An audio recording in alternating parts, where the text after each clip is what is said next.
Biasanya orang yang terjebak oleh kerumitan, kesalahan, atau hidup yang beratnya beban luar biasa, nyari jalan keluar. Tapi kalau kamu nggak berani tantangan, nyari aman saja, ya hidupmu gitu-gitu aja.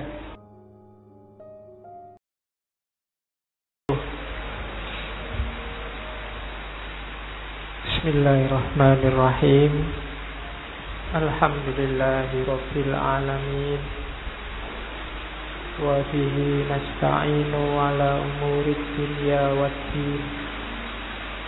Allahumma sholli wa sallim wa barik ala habibina wa syafi'ina sayyidina wa maulana Muhammadin wa ala alihi wa ashabihi wa man tabi'a huda ila yaumiddin.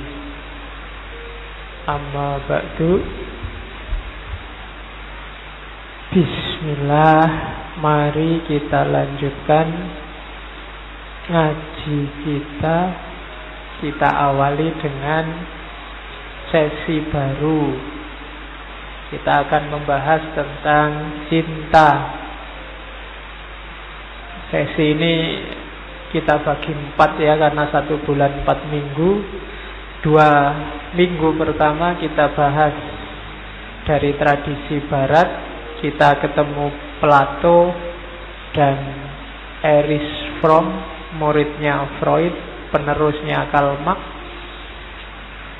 Kemudian 2 minggu terakhir kita ketemu dengan Robiah Adawiyah, dan yang terakhir kita ketemu sama Rumi. Oke. Ya meskipun hujan deras tidak apa-apa ya, kita tetap ngaji aja. Semoga suara saya masih terdengar meskipun kalah sama suaranya hujan. Yang di belakang kalau nggak dengar boleh maju. Ya, yang hujan-hujan seperti ini memaksakan hadir, bagus. Yang tidak hadir juga bagus. Ya, kan Nabi Muhammad kan gitu. Satu ketika Nabi itu diwaduli oleh Abu Bakar sama Umar. Abu Bakar ini kalau sholat lail setelah sholat isya, sebelum tidur. Kalau Umar, ya pokoknya tidur nanti bangun di sepertiga malam. Waktu lapor ke Nabi, katanya Nabi dua-duanya benar, dua-duanya baik. Abu Bakar orang yang hati-hati karena dia takut mungkin nggak bisa bangun di sepertiga malam yang terakhir. Sementara Umar, katanya Nabi, Umar orang yang kuat. Jadi Umar engkau orang yang kuat, dan Abu Bakar engkau ya orang yang hati-hati. Dua-duanya benar. Maka yang berangkat ngaji hujan-hujan itu orang yang kuat, jadi bagus. Yang tidak berangkat itu orang yang hati-hati. Lu sopo ngerti nanti pilek, sopo ngerti kedinginan. Dia harus hati-hati dong. Tubuh ini juga kan amanatnya Allah yang harus dijaga. Jadi dua-duanya benar, nggak ada yang salah. Hari ini kita sering gegeran karena yang hati-hati menganggap yang kuat itu nekat, yang kuat menganggap yang hati-hati ini lemah. Sekarang kan ada Islam kuat sama Islam hati-hati gegeran. Janjane dua-duanya sama-sama baiknya. Oke, maka yang tidak hadir ya jangan digerenengi. Mereka orang-orang yang baik, mereka hati-hati. Yang hadir bagus juga, mereka orang-orang yang kuat. Yang harus hadir yo cuma saya. Kalau saya nggak hadir ngajinya nggak jadi. Jadi mau nggak mau harus hadir. Kuat tapi tetap harus hati-hati. Oke, bismillah ya, kita mulai. Tema kita malam ini Plato. Saya tidak tahu, mungkin sudah 2 atau 3 kali ini saya ngomong tentang Plato. Dulu awal-awal ada sesi idealisme. Jadi Plato ini salah satu filosof barat yang pikiran-pikirannya enak kalau disambungkan sama agama. Makanya nanti Plato dilanjutkan oleh orang-orang dari tradisi Helenisme Romawi, namanya Neoplatonisme, tokohnya Plotinus. Cara berpikir gaya Neoplatonis ini nanti diserap oleh tradisi mistik Timur. Kalau dalam Islam misalnya Suhrawardi Al-Maktul dan kawan-kawan dari tradisi Iluminasi. Jadi sanad keilmuannya, idealismenya Plato, Platonisme, terus Neoplatonisme, terus filsafat Iluminasi. Jadi beberapa kali saya bilang bahwa Barat dapat keistimewaan dari Allah, aspek rasionalnya, cara berpikir pakai akalnya luar biasa sampai hari ini. Sementara Timur diistimewakan oleh Allah kemampuan intuitifnya. Dua-duanya istimewa. Maka kalau kita pingin pengetahuan kita utuh, ya harus ada baratnya, ada timurnya. Jangan yang timur yang intuitif menganggap akal itu rendah, dan yang rasional menganggap yang intuitif itu tidak masuk akal sehingga jelek. Oke, malam ini kita ngomong Plato, cuma tidak semuanya. Garis-garis besar pikirannya Plato kan sudah kita bahas beberapa kali. Terakhir yang saya ingat tentang kebahagiaan, dan bukunya kan juga sudah terbit yang tentang kebahagiaan itu. Malam ini kita ganti tema, yaitu tentang cinta. Ya, ya saya tidak tahu yang di kepalamu apa kalau saya ngomong cinta. Biasanya yang muncul kan gambarnya orang pacaran. Ya, kamu ngumumkan pun mesti arahnya ke situ. Hubungannya mesti antara yang jomblo dan nggak jomblo.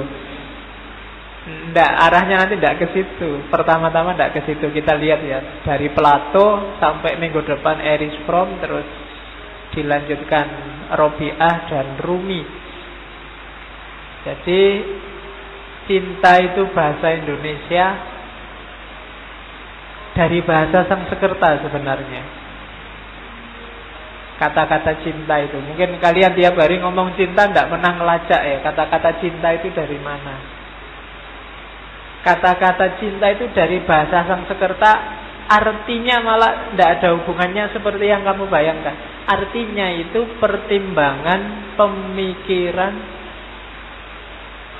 Jadi dari Sanskerta nanti ada istilah, kalau dalam bahasa Sanskerta itu cinta para. Cinta para itu orang yang hanyut dalam pikiran, orang yang terpesona oleh pikiran, itu cinta para.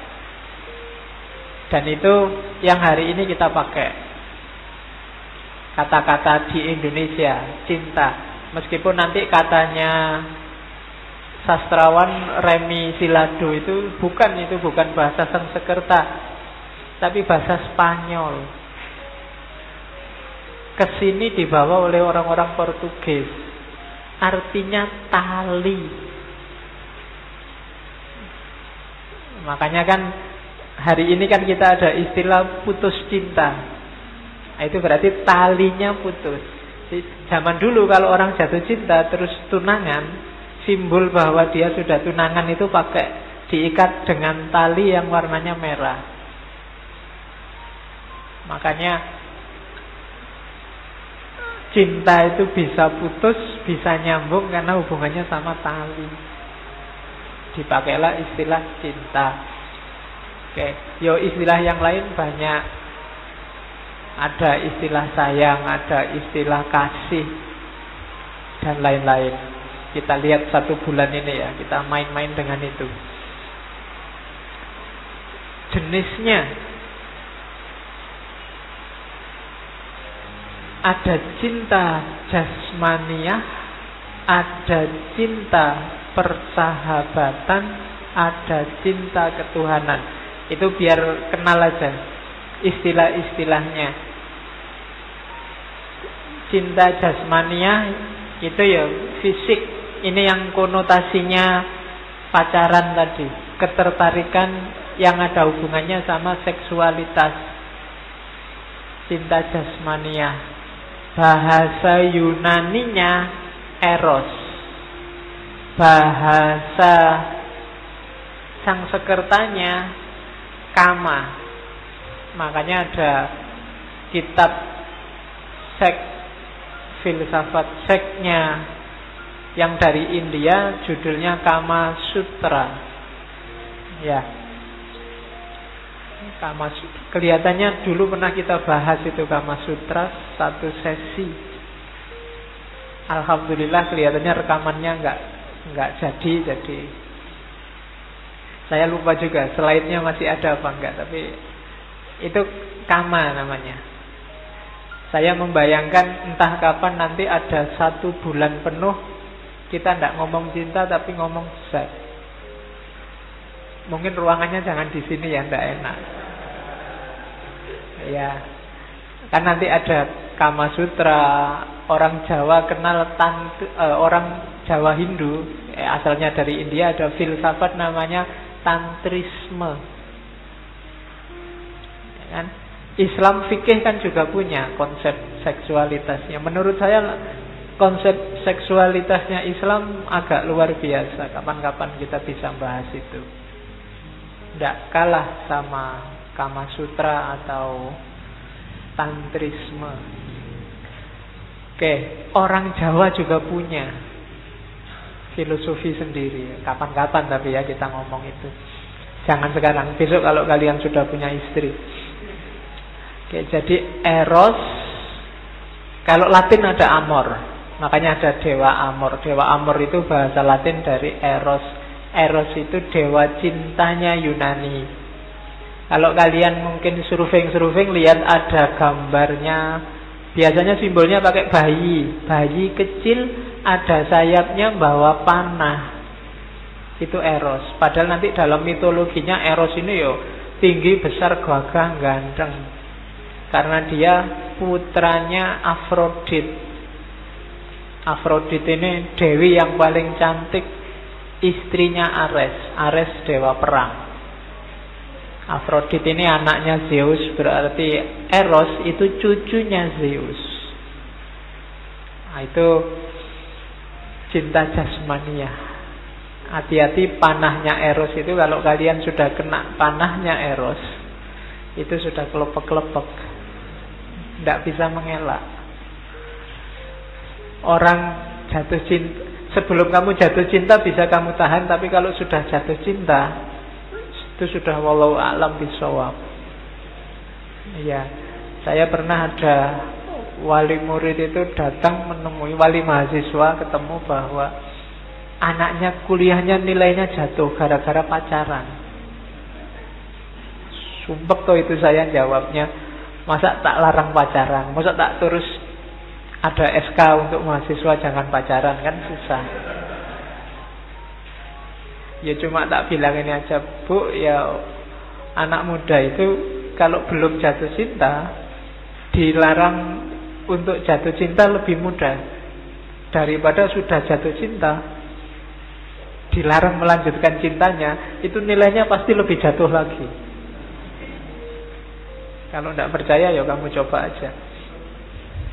Oke, ya kamu coba jatuh cintalah sama yang pasti kamu ditolak.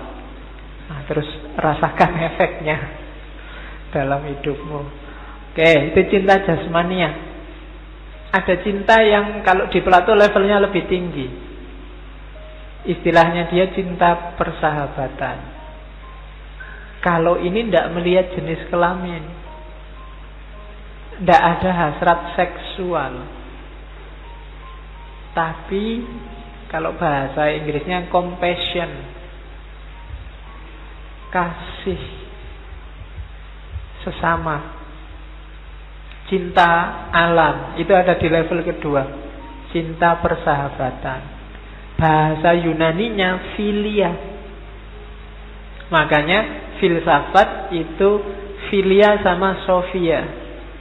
filosofi. Dia sejenis cinta juga. Maka ngaji filsafat itu boleh kamu sebut ngaji cinta.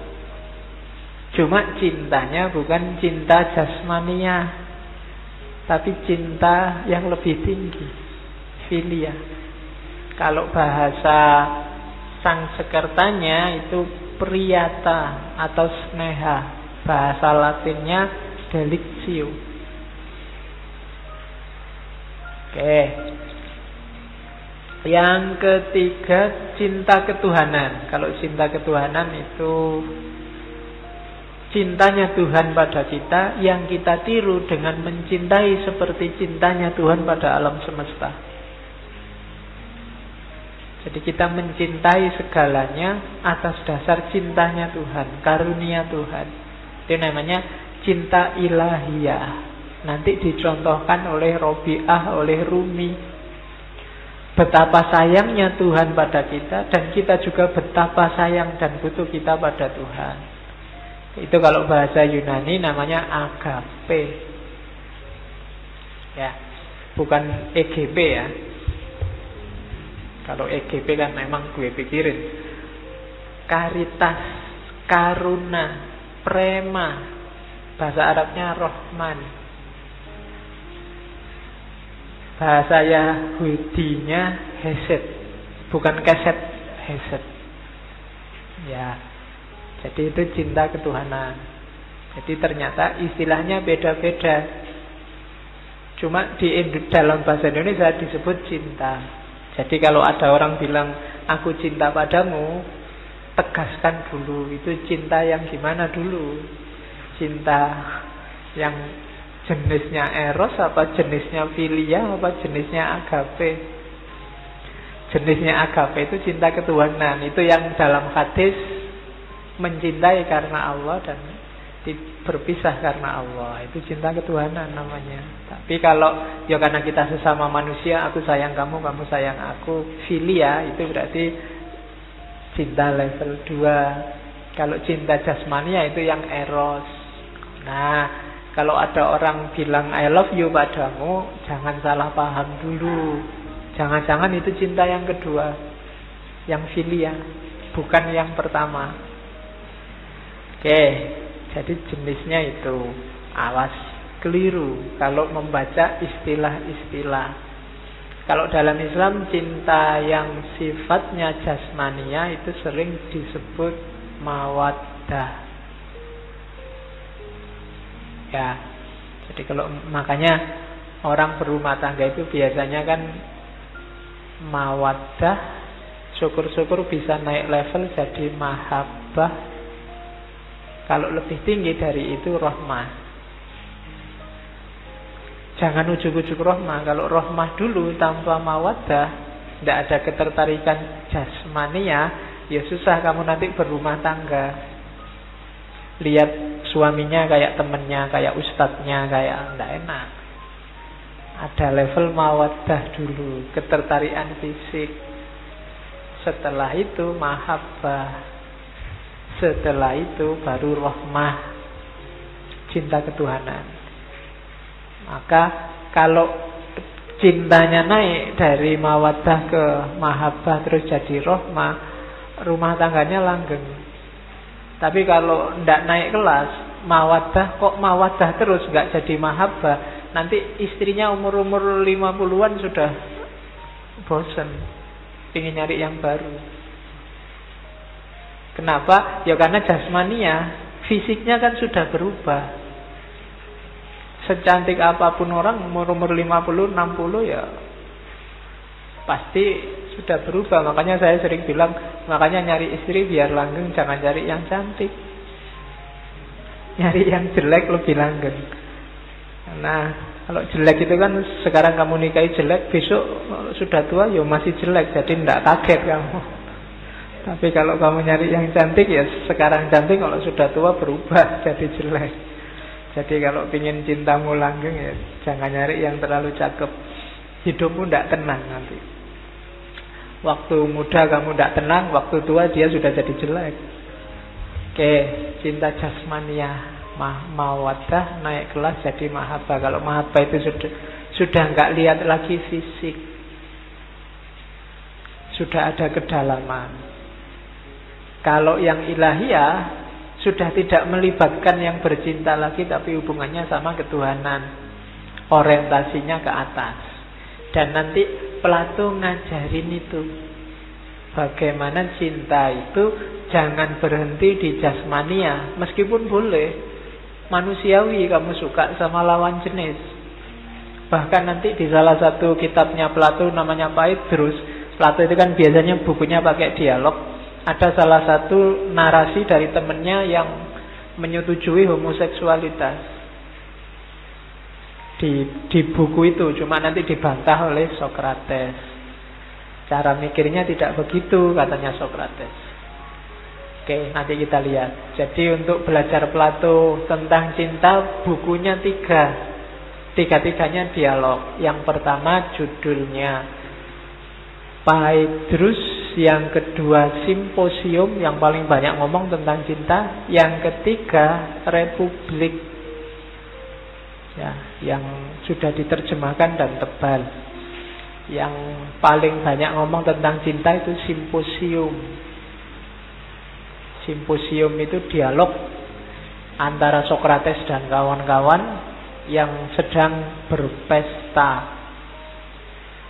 Dan beberapa di antaranya mabuk terus ngomong tentang cinta. Itu dalam narasinya Plato. Jadi tradisinya orang Yunani kan lesehan, ngobrol-ngobrol, tapi ngobrolnya berkualitas. Tidak ngomong yang aneh-aneh, apalagi yang hoak-hoak. Sekarang alhamdulillah sekarang hoaknya berkurang. Cuma saya tidak tahu ya apa hoak apa enggak, karena orang-orang posting itu sekarang mesti diawali semoga ini bukan hoak, terus cerita podo wae. Oke, dari Simposium malam ini lebih banyak dari Phaedrus 1-2. Belajar cintanya Plato, perhatikan itu dulu. Ini kemarin di Filsafat Kebahagiaan keluar juga.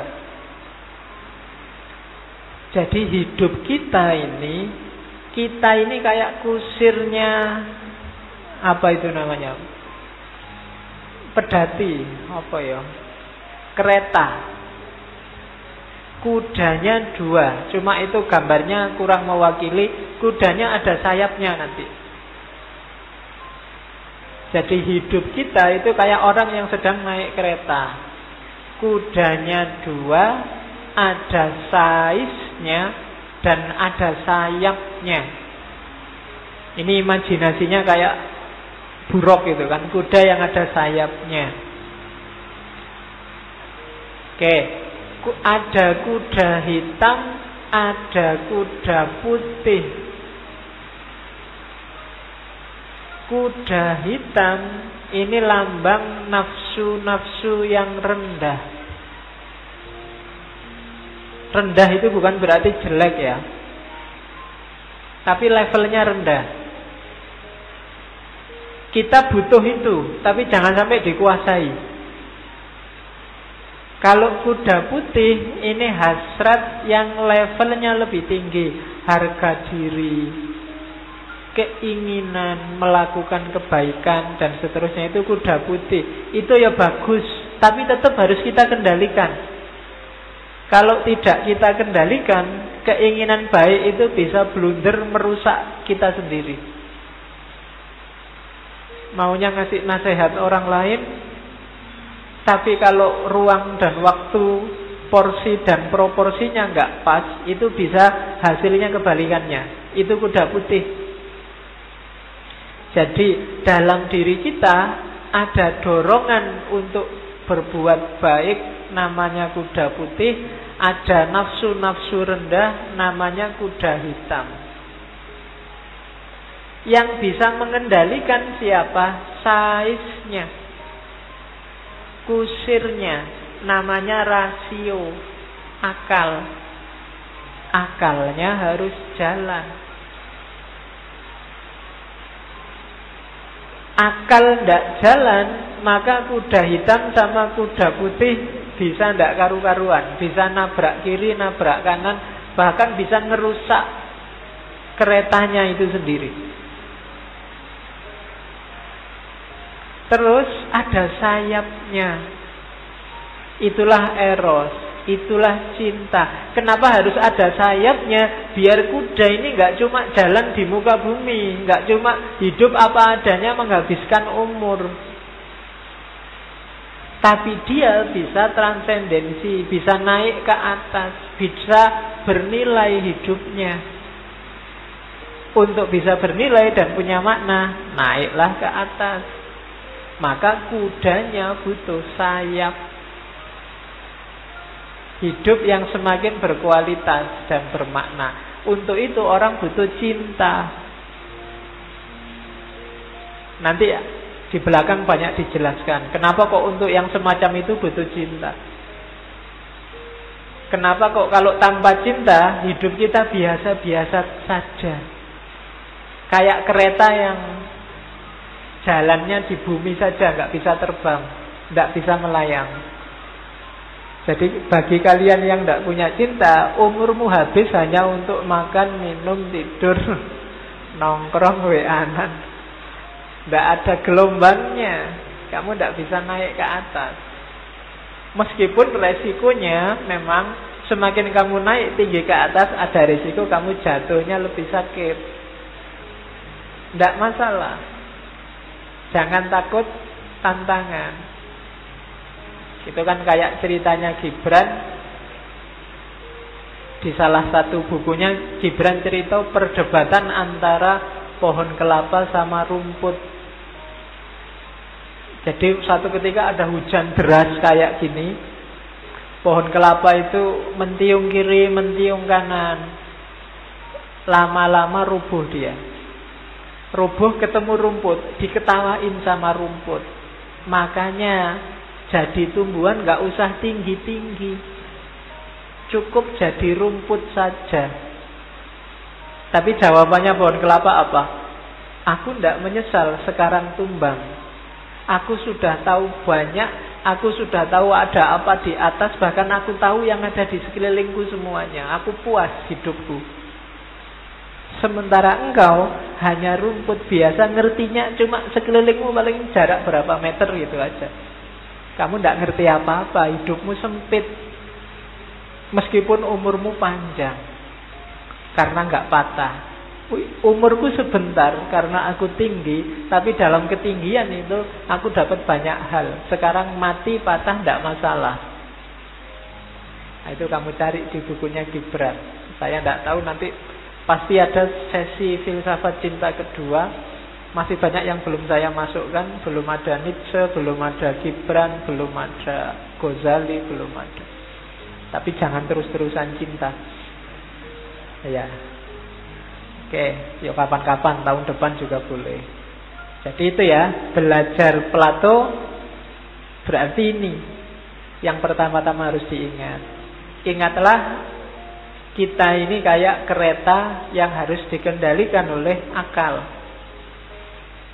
Jangan sampai akalnya mati. Bolak-balik saya bilang, kayak katanya Aristoteles itu, manusia adalah binatang yang mikir. Jangan sampai mikirnya ini mati. Karena begitu mikirnya mati, yang tersisa tinggal binatangnya. Dia pengendalinya. Oke, makanya belajarlah filsafat. Nanti di bagian-bagian awal simposium, diskusi muncul, kenapa kok tiba-tiba ngomong cinta? Ya karena awalnya ngomong filsafat. Jadi katanya Sokrates kan sering bilang bahwa filsafat itu adalah satu bidang keilmuan, bidang pengetahuan yang membuat kita bisa hidup lebih baik. Kenapa? Karena kita bisa berpikir lebih baik. Sokrates kan gitu. Pengetahuan meniscayakan kebaikan. Pengetahuan yang benar, perbuatan pasti juga benar. Tidak mungkin orang ngerti pengetahuan yang benar, perbuatannya salah. Kenapa? Orang kayak gini katanya Plato berarti dia belum benar-benar tahu, dan dia orang bodoh. Karena kalau orang benar-benar ngerti, kalau dia tahu kebaikan, dia pasti melakukan kebaikan. Jadi katanya Sokrates, makanya untuk hidup dengan baik kita butuh filsafat. Filsafat itu menunjukkan pada kita, ini loh modusnya hidup yang benar dan baik itu. Filsafat itu menunjukkan pada kita nggak perlu takut ini, nggak perlu takut itu. Kita harus melakukan ini, jangan melakukan itu filsafat. Jadi yang sudah ngaji filsafat sampai sesi 140 sekian, harusnya hidupnya lebih baik kualitasnya. Kalau belum, yo tanyalah pada Sokrates. Kok bisa belum? Harusnya wawasannya tambah, kualitas hidupnya juga naik. Harusnya itu. Itulah hakikatnya filsafat. Kalau belum nyampe situ, ya mungkin masih sofis, bukan filosofia. Kalau sofis itu pengetahuannya banyak, tapi pengetahuan ini diolah untuk kepentingannya sendiri. Hasrat individualnya. Makanya kaum sofis ini selalu gegeran sama Sokrates. Nanti di situ juga ada orang sofis di simposium. Jadi jangan jadi sofis, jadilah filosofis. Oke, terus berarti apa? Filsafat itu belajar tentang hidup, belajar tentang manusia. Dan salah satu gejala manusia, gejala hidup yang luar biasa dalam manusia itu cinta. Setiap kali kajian cinta, pasti di situ disebut bahwa cinta adalah puncak fenomena mentalnya manusia. Jadi dia penting. Makanya kalau filsafat itu belajar tentang hidup, dia harus juga belajar tentang cinta. Nanti di awal-awal disebut, ya berarti tema cinta itu tema yang penting, harus dibahas. Kesimpulannya itu. Maka nanti ada sekitar 8 orang dalam buku simposium itu, semuanya beropini, berpandangan ngomong tentang cinta. Oke. Terus kita lihat orang pertama yang ngomong dalam simposium. Sebelum ke sana, nanti didefinisikan dalam buku Petrus, cinta itu divine madness. Cinta itu madness. Madness itu kegilaan. Tapi divine madness itu kalau di bahasa Indonesia kan mungkin gila tapi ilahiyah. Susah ya definisi kegilaan tapi sifatnya, karakternya ketuhanan. Gendeng tapi ketuhanan. Susahnya. Bukan ketuhanan yang maha gila loh ya, tapi kegilaan yang bercorak ilahi. Itu cinta. Tidak ada cinta yang tidak gila. Kalau kamu belum nyampe level gila dalam tanda petik, ya bukan gila beneran. Kalau kamu belum nyampe level gila, kamu belum cinta beneran. Makanya dalam Petrus disebut, ya kegilaan itu ada 2. Ada kegilaan karena memang sakit jiwa. Kalau ini sih nggak usah dibahas, ya dibawa aja ke dokter. Yang kedua ini, yang divine madness, kegilaan yang ilahiyah. Ini khas. Dia tidak normal kayak yang lain. Dan katanya Sokrates di Petrus itu, kegilaan ilahiyah itu sebenarnya 4 jenis. Salah satunya cinta. Kegilaan ilahiyah itu, ya yang pertama madness of prophecy. Profesi itu semacam kenabian. Para nabi, para pembaharu, orang-orang yang dapat ilham untuk melakukan perubahan sosial, itu kan orang-orang yang gila. Nggak normal. Yang lain hidup enak-enak kok dia mikir neko-neko, ngerusak tatanan. Itu kan kegilaan. Itu nabi yang bisa. Jenis pertama, kegilaan. Jenis kegilaan yang kedua adalah madness to escape guilt and hardship. Biasanya orang yang terjebak oleh kerumitan, kesalahan, atau hidup yang beratnya beban luar biasa, itu agak gila. Ketika solusi-solusi normal tidak bisa, itu pikirannya biasanya mulai muncul yang alternatif-alternatif. Itu kegilaan, hardship, dan escape guilt. Itu jenis divine madness juga. Kayak kamu mungkin ada masalah, dipikir yang lurus, nggak ketemu solusinya. Wis ngewarang wae lah piye carane. Itu madness, gendeng kan itu. Wong solusi normal nggak bisa kok kamu ambil solusi ngawur aja. Ini butuh kemampuan, tidak sembarangan. Itu madness. Kayak kamu ujian, tidak ngerti dosennya kita tanya apa, mesti kewarang wae, sapa ngerti bener. Itu jenis madness juga, jenis kegilaan juga. To escape guilt and hardship. Jadi maka kalau kalian ingin hidupmu berkembang, hidupmu semakin naik kualitasnya, kamu butuh kegilaan ini. Yang nomor 3 kamu butuh. Jadi bikin hidupmu berat, kamu merasa di pressure A, di pressure B, di pressure C, nanti otakmu akan meletek, nyari jalan keluar. Tapi kalau kamu nggak berani tantangan, nyari aman saja, comfort zone saja, ya hidupmu gitu-gitu aja, maka jadilah orang gila. Dalam tanda petik ya. Nanti kamu gendeng beneran, sing disalahke ngajinya. Masa disuruh gila kok kemarin. Terus yang keempat, madness of poetry. Poetry itu ya sastrawan, puisi. Ini ya butuh orang-orang gila. Jadi puisi kok isinya lurus, delujur, gak ada yang baru ya gak laku mesti. Harus inspiratif, ada yang baru. Maka orang-orang budayawan, sastrawan itu kan pikiran-pikirannya kadang mengejutkan. Itu jenis madness juga, kegilaan. Orang yang bisa keluar dari cara berpikir normal. Dan yang terakhir ini, kegilaan cinta. Katanya Plato, kegilaan ketika kita melihat keindahan pada sesuatu yang kita cintai, itu kegilaan. Lagi nongkrong pinggir jalan kok ada yang lewat, indah lagi, kamu kan rada gendeng sebentar, agak ya. Pokoknya yang lurus-lurus lupa sudah. Wow, mesti gitu kan. Wow, mesti gitu kamu lihatnya. Itu semacam kegilaan. Dalam cinta juga begitu. Apalagi kamu jatuh cinta beneran. Yang pernah pacaran atau sedang pacaran pasti ngerti betapa gilanya orang jatuh cinta itu. Hujan-hujan kayak gini disuruh jemput, ngaji lagi. Itu kan hanya orang gila yang mau. Ngapain dong enak-enak. Apalagi nanti pulangnya disuruh neraktir, bayari lagi. Dan itu mau. Itu kan luar biasa.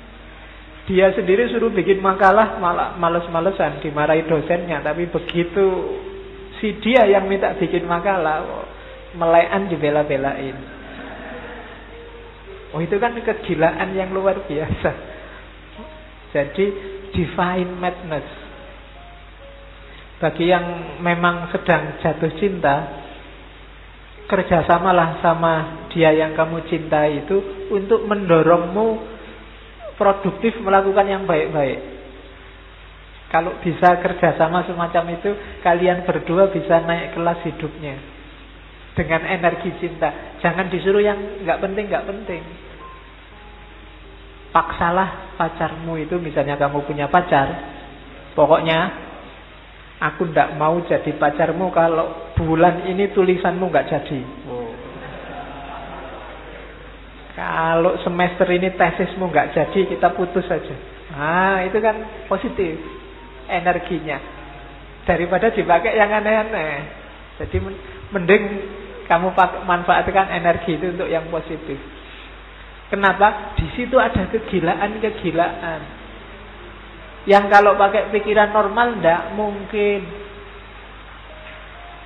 Itu di Petrus. Jadi love is divine madness.